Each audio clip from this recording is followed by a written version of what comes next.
Bonsoir et bonjour à tous nos amis de l'UDPS. Je parle en tant que membre de l'UDPS de la diaspora, principalement la diaspora de l'Afrique du Sud, la Fédération de l'Afrique du Sud, dans sa section Western Cape, sous-section, je dirais, Cape Town. Nous sommes dans la cellule présentement de Belleville ou de Durbanville. Je suis très content de pouvoir partager avec mes frères et amis de l'UDPS ma proposition de la sortie de crise. Nous avons une crise à l'UDPS, mais nous ne savons pas en faire une priorité pour la résoudre aujourd'hui et je ne sais pas pourquoi. Nous avons des problèmes qui, n'est-ce pas, ont été concoctés par les amis ou les ennemis du peuple des FCC contre Kabound. Cela reste dans la sphère du Parlement, des questions parlementaires. Nous devons isoler ces questions de celles de l'UDPS. Donc, nous, en tant que membres de l'UDPS, nous avons des questions absolument à résoudre.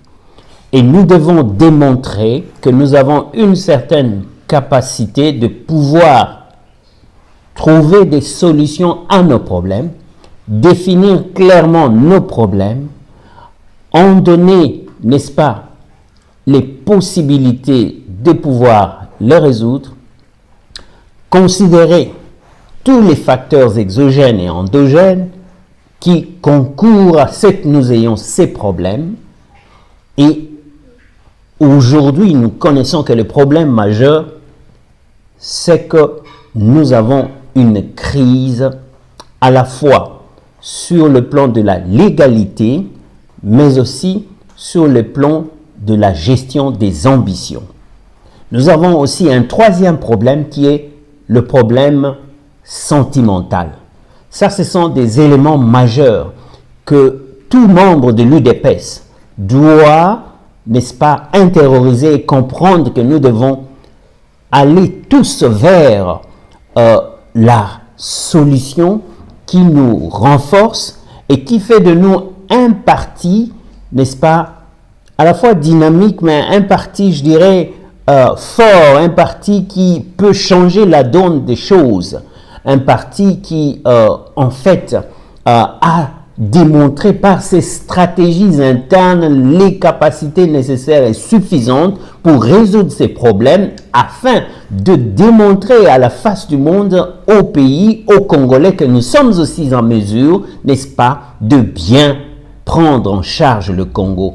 Gloire où nous sommes bien sûr apaisés sur ce plan-là parce que c'est que le président fait, la bonne foi de tout membre de l'UDPS, surtout pour ceux qui n'ont pas trahi, a encore été préservé dans le chef du président de la République.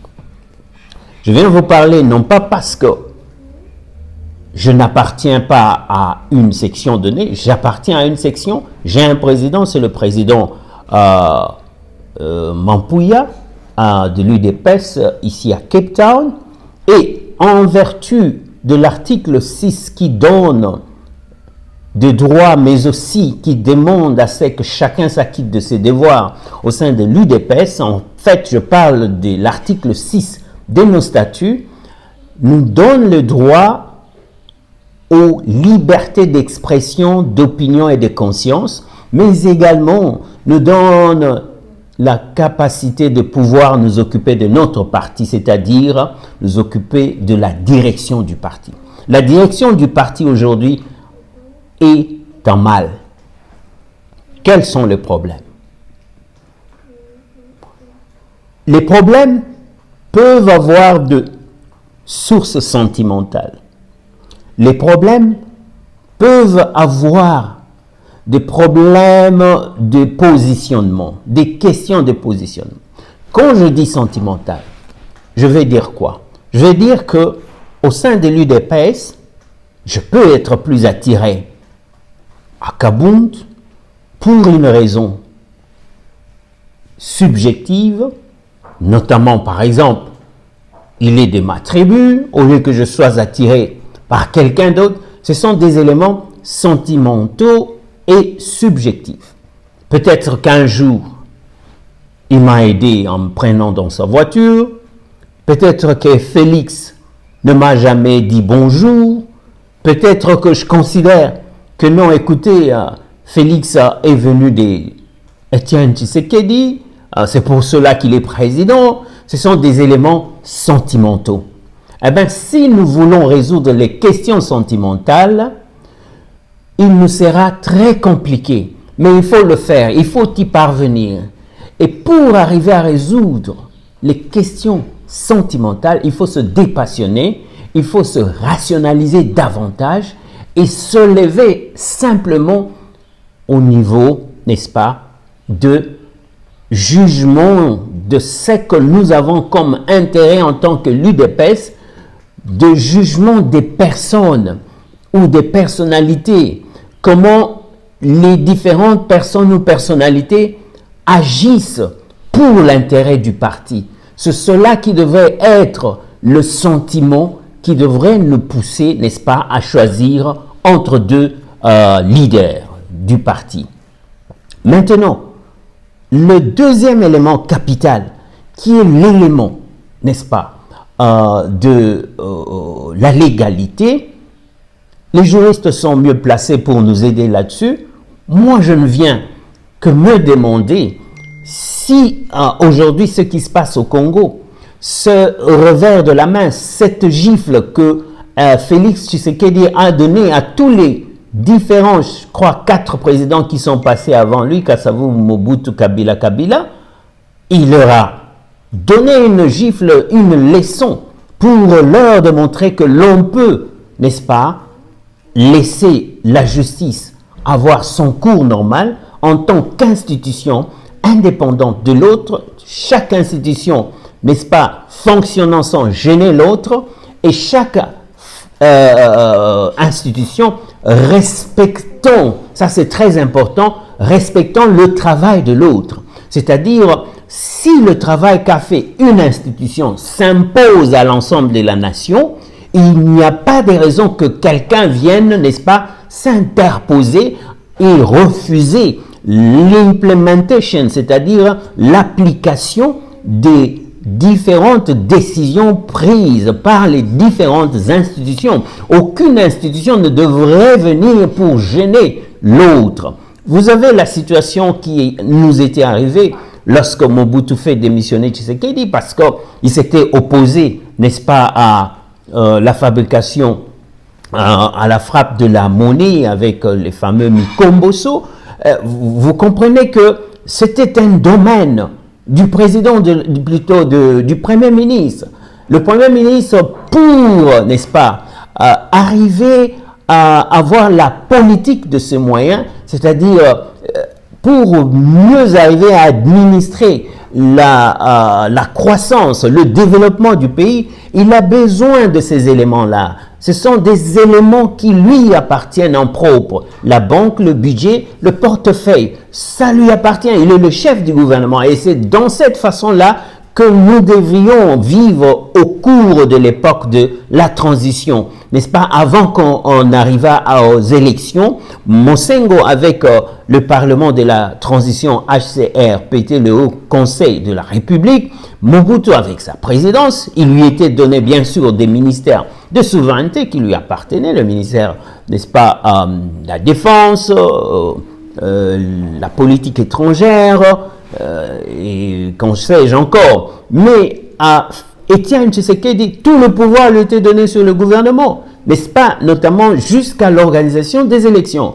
Et il ne pouvait pas comprendre que le président, par la frappe de la monnaie, c'est-à-dire la planche à billets, puisse commencer à contrecarrer la politique gouvernementale. La politique gouvernementale n'était pas définie par Mobutu, c'était définie par le Premier ministre. Et c'était une institution. Et les trois institutions ne devaient pas se déranger. Maintenant, aujourd'hui, on remarque qu'une institution est en train de déranger l'autre. Ce n'est pas de cette manière-là que nous valoriserons, n'est-ce pas, la démocratie. La démocratie veut que l'on respecte les attributions de chaque institution et que chaque institution s'exprime librement et que les décisions de chaque institution ne souffrent d'aucune application, qu'il n'y ait aucun travers lorsque vous avez pris votre décision. Alors, et dans tout cela, la suprématie ou le primat du droit doit être la valeur la plus soutenue, la valeur la plus commune à tout le monde. Ce serait donc le plus grand commun multiple de nous tous devrait être le primat du droit. Et ici à l'UDPS, nous avons besoin de bien, n'est-ce pas, résoudre nos questions en nous basant beaucoup plus sur le primat du droit. Des questions de l'égalité, je disais donc, nous avons d'une part le mandat spécial, mais avant cela, avant que le président n'arrive à donner ce mandat spécial, on se trouvait dans une situation où il quittait déjà la fonction du président de l'UDPS pour prendre celle de président de la République. Est-ce que nos textes ont géré cette affaire-là? Tout le monde est d'accord aujourd'hui. Tous ceux qui lisent les textes ne trouvent pas en clair comment ces choses sont clairement expliquées. Mes chers amis, lorsque vous allez lire la constitution du Parti socialiste, lorsque vous lisez la constitution du Parti républicain, les démocrates aux États-Unis, ou bien les républicains en France, ou bien les partis communistes, le Parti de Verts, tous ces différents partis ont clairement, d'une manière limpide, explicité, dans le moindre détail, faisant même de leur constitution un grand livre, parce que c'est tout simplement pour éviter les multiples compréhensions et explications où chacun pourrait vouloir tirer la couverture de son côté. Donc, amener la compréhension univoque, éviter les équivocités. Et à partir du moment où on a l'univocité de la compréhension d'un texte que tout le monde, n'est-ce pas, après s'être mis d'accord, a écrit, on a eu un agrément, on a eu un accord, on a dit c'est ça qui nous régit, ça ne devrait point avoir de problème. Et c'est ça le problème de nos textes. Nos constituants en République démocratique du Congo, ceux qui écrivent les textes légaux, on a l'impression qu'ils sont plutôt problématiques. Ils écrivent des textes qui, en fait, si on voit les choses de la même façon, à moins qu'ils aient accompagné ça avec des textes explicatifs. En ce moment-là, chaque fois qu'il y a un texte difficile, on irait lire, on dirait voici l'esprit du texte. Mais lorsque vous lisez la Constitution en elle-même, elle est muette, elle n'a pas un autre texte qui l'accompagne, qui s'y associe afin de faire, n'est-ce pas, dissoudre l'équivocité. Mais lorsque l'équivocité est toujours là, celui-ci va expliquer la chose et vous allez dire en tout cas il a raison. L'autre prend la parole, il explique en tout cas il a raison. Alors il y a un problème. Nous avons un problème. Nous avons un problème. On ne peut pas avoir un texte dans lequel, quand moi je le lis, j'explique les choses, ça donne un autre sens et une autre application. C'est qu'il y a déjà un problème. Et l'autre prend le même texte, il explique, ça donne une autre application, il y a un problème. Nous avons un problème.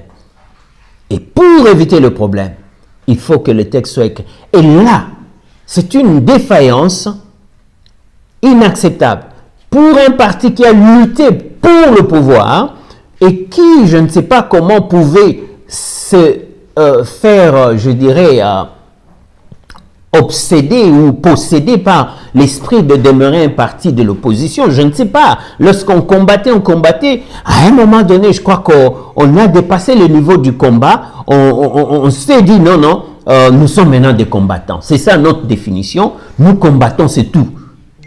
Il n'y avait pas un objectif ultime de la conquête du pouvoir. Parce que lorsque vous conquérez le pouvoir, vous devez avoir un plan de ce que vous allez en faire, mais aussi dans vos textes, vous devez prévoir comment vous allez vous en sortir.